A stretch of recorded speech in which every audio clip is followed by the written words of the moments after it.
आप देख रहे हैं दैनिक लोकफन न्यूज, खास खबरों के साथ। चैनल को सब्सक्राइब करते हुए लाइक और शेयर करें।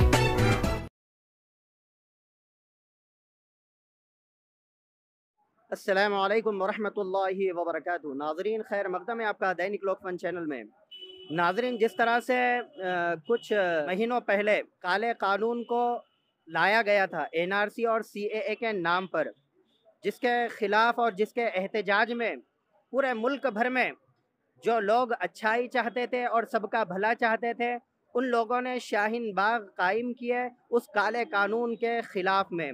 और शाहीन बाग का ये असर हुआ, मोदी जी और अमित शाह ने जो जोर दिया था एनपीआर, एनआरसी और सीएए पर, वो जोर उन्हें वापस लेना पड़ा। ये शाहीन बाग का असर हुआ। लेकिन नाज़रीन, शाहीन बाग को लेकर बहुत सारे लोगों पर लाठीचार्ज जो पुलिसों के ज़रिए से किए गए और बहुत सारी कुर्बानियाँ उसमें दी गई हैं। इसी तरह से अभी फ़िलहाल में जो किसान विरोधी बिल पास किया गया है और दिल्ली में कई किसान हज़ारों में लाखों की तादाद में उसके ख़िलाफ़ लड़ रहे हैं, एहतजाज कर रहे हैं, और उन पर भी बहुत सारी पुलिसों के तरफ से प्रॉब्लम्स पैदा की जा रही हैं और वो तमाम प्रॉब्लम्स को बर्दाश्त करते हुए कुर्बानियाँ दे रहे हैं। इसी तरह इसी को रोकने के लिए, इसी बात को ख़त्म करने के लिए, यानी कि किसान विरोधी बिल को ख़त्म किया जाए, इसी के ख़िलाफ़ में जिस तरह से एनआरसी और सीएए के लिए शाहीन बाग तैयार किया गया था, इसी सिलसिले में सिल्लोड़ में भी 27 जनवरी 2021 को किसान बाग के नाम से आंदोलन किया जा रहा है। अब यहाँ पर किसान बाग आंदोलन में वंचित बहुजन आघाड़ी के कार्यकर्ता यहाँ पर बैठे हुए हैं। हम उनसे जानकारी लेंगे कि वो किस लिए और कौन कौन से मुद्दे को लेकर यहाँ पर बैठे हैं और किसान के लिए वो किस बात की फिक्र करते हैं। जी, आपका नाम? मेरा नाम प्रभाकर बकले, वंचित बहुजन आघाड़ी जिलाध्यक्ष। अच्छा, आपके साथ में तमाम कार्यकर्ता वंचित बहुजन आघाड़ी के मौजूद हैं?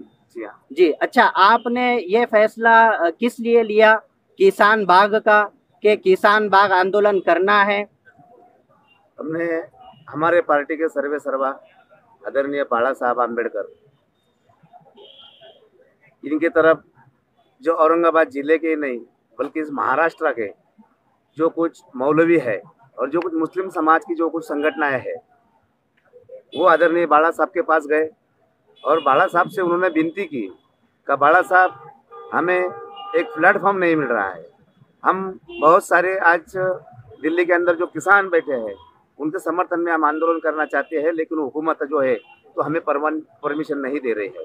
अच्छा, उसमें सब साथ में मौलवी और दीगर मजहब के भी लोग सब साथ में शामिल थे? जी हाँ, जी हाँ। और उन्होंने विनती की है? उन्होंने विनती की तो आदरणीय बाला साहब आम्बेडकर ने कहा, ठीक है, तो आपके लिए एक बहुत सुनहरा मौका आया है।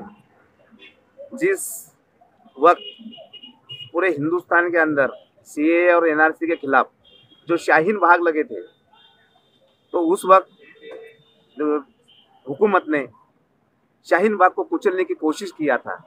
तो उसी वक्त हरियाणा और दिल्ली का जो किसान है, जो सरदार जी जो किसान है, वो किसान उसी वक्त दिल्ली के अंदर आकर उस शाहीन बाग के अंदर शामिल हुआ और हुकूमत को चैलेंज किया कि आपको अगर कुचलना अगर चाहते हैं तो उससे पहले हम किसानों के लाशों पे से आपको गुजरना पड़ेगा। और उसी जगह उन्होंने लंगर लगा करके वहाँ खाना वाना सब शुरू किया था। तो आज इसी देश का वही किसान, दिल्ली और हरियाणा का ही नहीं बल्कि पूरे देश का किसान आज धोखे में है। जो केंद्र सरकार ने जो किसान विरोधी जो 3 काले कानून बनाए हैं, तो हम चाहते हैं कि वो किसान के फायदे के तो है नहीं, लेकिन किसान के बहुत बड़े नुकसानदायक वो कायदे हैं। तो हमारा ये कहना है वंचित बहुजन आघाड़ी का, और हमारे साथ ज़्यादा पैमाने में जो मुस्लिम कार्यकर्ता है, जो मौलाना लोग हैं, वो जुड़े हैं।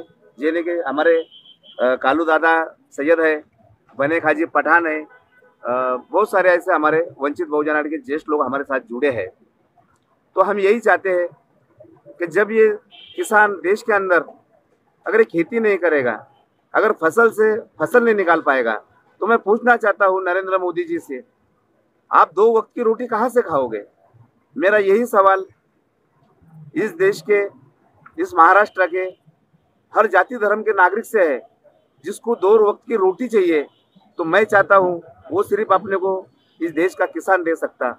तो इस देश के मेरी तरफ से तो आपकी बात पर एक सवाल है कि अगर मोदी जी अगर इतना समझ बूझ रखते थे तो किसान आंदोलन में जो लाखों किसान वहां पर बैठे हुए हैं एहतजाज में, तो इतना वक्त उन्हें नहीं लगता था। अगर वो इतना इस ताल्लुक से अगर सोचते हैं तो शायद कहीं ना कहीं कमी है। जी इस हाँ, पर क्या कहेंगे आप? मैं तो यही कहूंगा तो ऊपर वाला नरेंद्र मोदी जी को सद्बुद्धि दे और किसान जो कायदे चाहते हैं वही कायदे पारित करे। जो किसान को नहीं चाहिए वो आप देते हैं और किसान जो मांग रहे हैं वो आप देते नहीं। तो मैं यही दुआ करता हूँ कि देश के पंतप्रधान और कृषि मंत्री गोयल साहब इनको ऊपर वाला एक सद्बुद्धि दे और किसान के हित के कायदे वो पारित करे। और नाजरीन, जैसा कि आपने बहुत सारी बातें यहाँ पर वंचित बहुजन आघाड़ी के जो कार्यकर्ता है उनकी ज़बानी सुनी है। अब यहाँ पर किसान बाग इस आंदोलन में जो सिल्लोड़ के मशहूर मारूफ शख्सियत हैं बनेका पठान, वो भी यहाँ पर मौजूद है। अब हम उनकी ज़ुबानी भी जानना चाहेंगे कि इस किसान बाग आंदोलन में वो नरेंद्र मोदी जी को किन अल्फाजों से नवाजते हैं और इस किसान विरोधी बिल के ताल्लुक से क्या कहना चाहेंगे।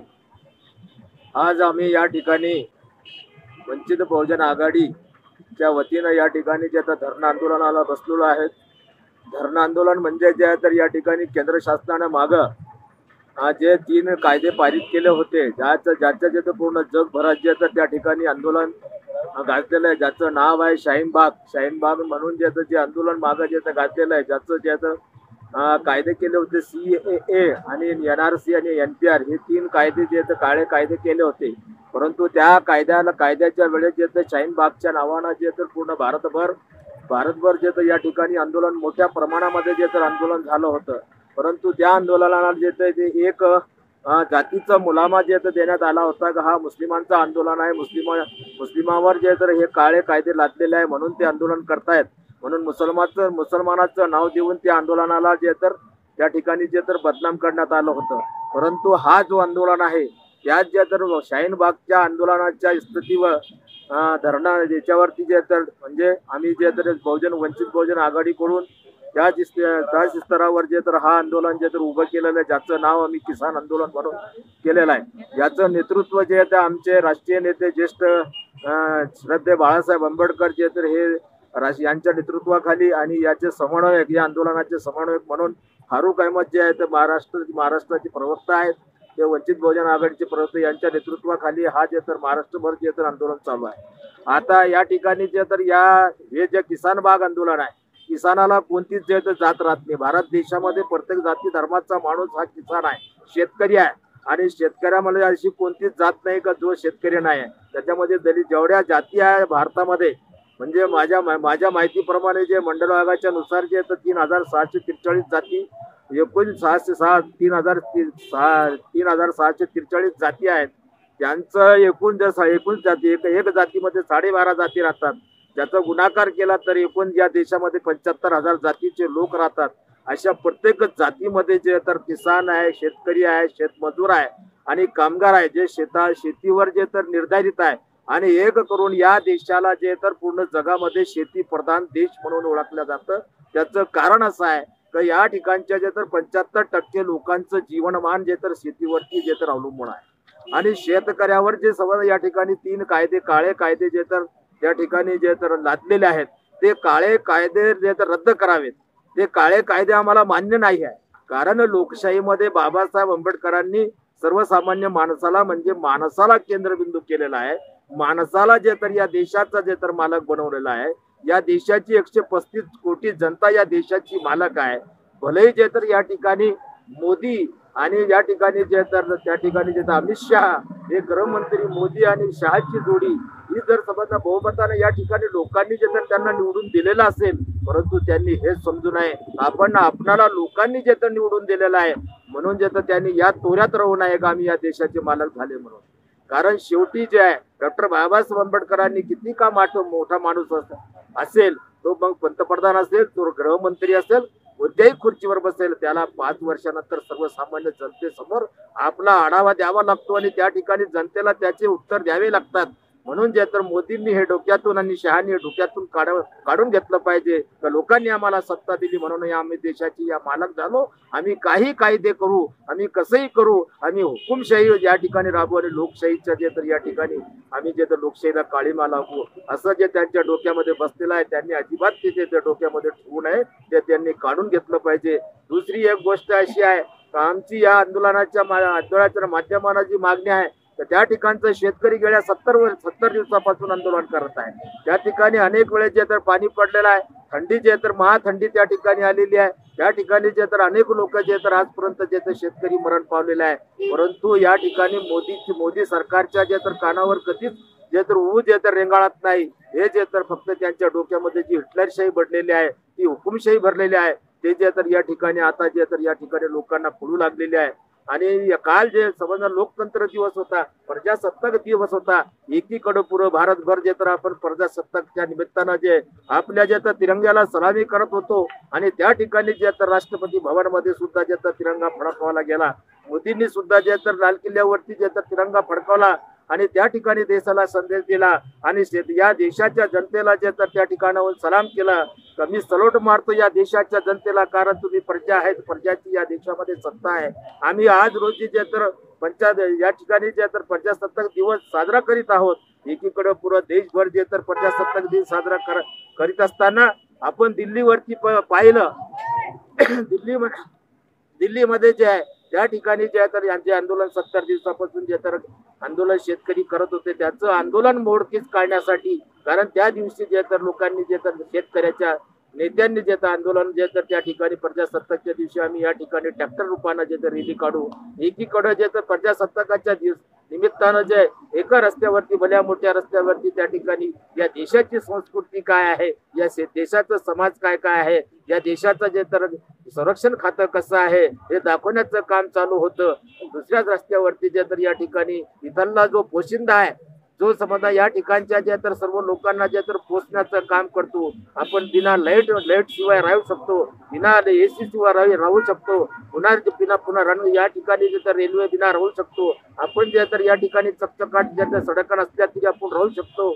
या ठिकाणी आपण जे तर मोठे मोठे बंगले नसले तरी आपण राहू शकतो. आपण जर झोपडीत राहून जर समजा आपल्याला पोटाला अन्न नाही मिळालं तर आपण जे तर एक जगात जे तर माणूस नावाचा माणूस जिवंत राहू शकत नाही. अशा माणसाला पोचणारा शेतकरी गेल्या 70 दिवसापासून त्या ठिकाणी जे तर आंदोलन करत आहे आणि त्या ठिकाणी जे तर मोदी सरकार त्यांच्यावरती कुठं पोलिसाची लाठी जे तर घालत आहे, त्या ठिकाणी त्यांच्यावर अश्रू धूर सोडत आहे, त्यांना जे तर सळो की पळो करून लावत आहे. या देशाचं कालचं जे तर प्रजासत्ताक दिन साजरा करत असताना जगाला हे माहित पडलं का या देशामध्ये शेवटी प्रजासत्ताक दिन प्रजाची सत्ता आहे का मोदीची सत्ता आहे. अशा प्रकारचा प्रश्न जे तर या ठिकाणी जगातल्या लोकांना उपस्थित झाला आणि एक प्रकारची जे तर या ठिकाणी मोदी सरकारनं जे कालच्या जे तर आंदोलनावर लाठी हल्ला करून पूर्ण जगामध्ये जे तर या देशाची भारत देशाची जे तर लोकशाहीला काळीमा लावण्याचं जे तर काम केलेलं आहे. निश्चितच जे तर या ठिकाणी आता लोक समजतील. आता हा आंदोलन जे आम्ही जे वंचित बहुजन आघाडीचे नेते श्रद्धेय बाळासाहेब आंबेडकर यांनी हा जो आंदोलन उभा केलेला आहे हा कोणत्या जातीपातीचं आंदोलन नाहीये, हा शेतकऱ्याचं आंदोलन आहे. आणि एक दिवस जे तर शेतकरी या मोदी सरकारला आणि या ठिकाणच्या जे तर शहा सरकारला धडा शिकवल्याशिवाय राहणार नाही. कारण शेवटी मतं आमच्या हातात आहे, मतं आम्ही देतो म्हणून मोदी होतो, मतं आम्ही देतो म्हणून जे तर या ठिकाणी शाह होतो. शेवटी इथल्या जे तर सर्वसामान्य माणसाच्या हातात डॉक्टर बाबासाहेब आंबेडकरांनी ती ताकद दिली ज्याला आपण मत म्हणतो. कारण कालच जे तर या ठिकाणी पूर्ण देशभर मतदान दिवस म्हणून जे तर या ठिकाणी 25 जानेवारी हे साजरं केलेलं आहे. शेवटी आम्ही जे तर या ठिकाणी आता हा शस्त्राचा वापर करून येणाऱ्या ज्या निवडणुका असतील त्यामध्ये जे तर या ठिकाणी लोकांनी जे तर या मताच्या द्वारे मोदीला मतदान शिकवावा आणि शेतकऱ्यांनी जे तर त्याचा बदला घ्यावा अशीच माझी जे तर मनोधारणा आहे. आणि कदाचित होईलच, कारण जे तर या ठिकाणी लोकशाही शेवटी लोकांना जे राज्य मान्य आहे ते लोक ठरवतील. असं जे तर या ठिकाणी मी मोदीला धडा शिकवण्याचं काम येणारी जे तर जनता करेल एवढंच या ठिकाणी बोलतो.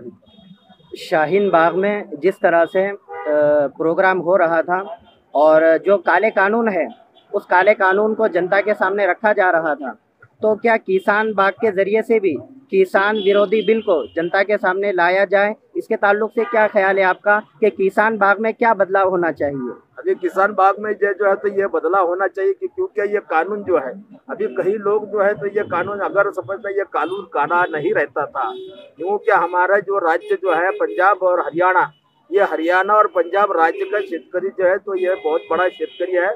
ये हर खेती के बारे में सारी चीजें जानता है। और जो राज्य जो है पंजाब, ये जो है तो पूरे देश को जो है 75% गेहूँ जो है तो लोगों को पुराता है, लोगों को देता है, सरकार को देता है। और सरकार के सर पे का बोझा जो है 75% गेहूँ देकर जो है भारत को जो है तो पंजाब जो है तो पुराता है। क्योंकि पंजाब के लोगों को यही मालूम है कि उनके वहाँ पर जो है तो खेती कायदा क्या है और इससे हमारे पे क्या जुल्म होने वाला है।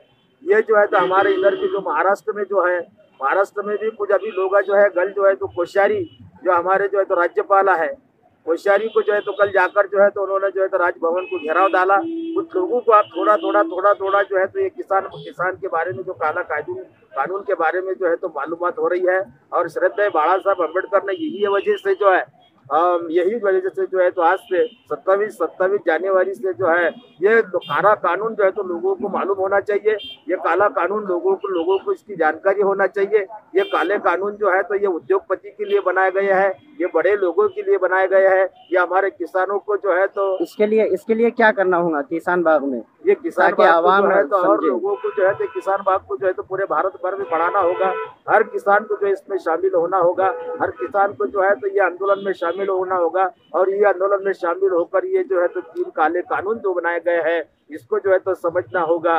ये कोई जात और पात और धर्म का जो है तो ये जो है तो कोई आंदोलन नहीं है। ये जो किसान बाग जो रहेगा ये सिर्फ शेतकरी का, किसानों का जो है, ये किसान जो है पूरा जो है तो खेती प्रधान देश है। ये शेतकरी का 75% लोग जो है ये देश पर जो है तो देश खेती के ऊपर निर्भर है। और सभी किसानों को ये कानूनों की हम जानकारी देने वाले हैं। गांव जाकर जो है तो हम छोटे टुक्कड़ लेकर और जो है तो छोटी सभाएं लेकर ये कानून के बारे में जो है तो ग्रामीण भाग के शेतकरी को जो जानता नहीं ये कानून को, उनको हम जानकारी देंगे। ऐसा हमारे नेता वंचित बहुजन आघाड़ी के नेता श्रद्धेय बाला साहब अम्बेडकर, इनकी कोशिश चालू रही है, आज से जो है तो चालू की गई है। ये आंदोलन और बढ़ते इसके जो है तो आमरण पोषण हो गए। इसके बाद में जो है तो किसान आंदोलन चालू होगा, इसके बाद में मोर्चे निकाले जाएंगे। और ये बाग को जिस तरीके से जो है तो पूरे भारत भर में ये आंदोलन कैसा बढ़ेगा इसके लिए जो है तो वंचित बहुजन आघाड़ी के नेता ये जो है तो कोशिश करेंगे। और जो है तो ये आंदोलन के जरिए कानूनी की जो है हर किसान को जो है तो मालूमात देने की हम कोशिश। नाजरीन, यहाँ पर बहुत सारी बातें हमें पता चली हैं कि किसान बाग आंदोलन जो किया जा रहा है किस वजह से किया जा रहा है और किसान बाग में तब्दीली करने की क्या ज़रूरत है। कि बहुत सारी अवाम किसान विरोधी बिल इससे बेखबर है, उन्हें बाखबर करवाने के लिए किसान बाग में भी उसी तर्ज पर काम करना होगा जिस तर्ज पर शाहीन बाग में काम किया गया। शाहीन बाग पर जो काम किया गया उससे जनता बहुत ज़्यादा बाखबर हुई कि जो 3 काले कानून लादे जा रहे थे, NRC, CAA और NPR, ये 3 कानून जो काले कानून थे जो जनता के हित में बहुत ही खतरनाक साबित होने जा रहे थे, तो उससे आगाह कराया गया शाहीन बाग के ज़रिए से। तो इसी तरह से किसान बाग के ज़रिए से भी इन तमाम बातों को सामने रखते हुए जनता को इससे बाखबर करवाया जाए, इस तरह की बात भी बनेखा पठान ने यहाँ पर रखी है। नाजरीन, ये आंदोलन सिल्लोड़ के तहसील ऑफिस के सामने किया जा रहा है और आज 27 जनवरी 2021 है।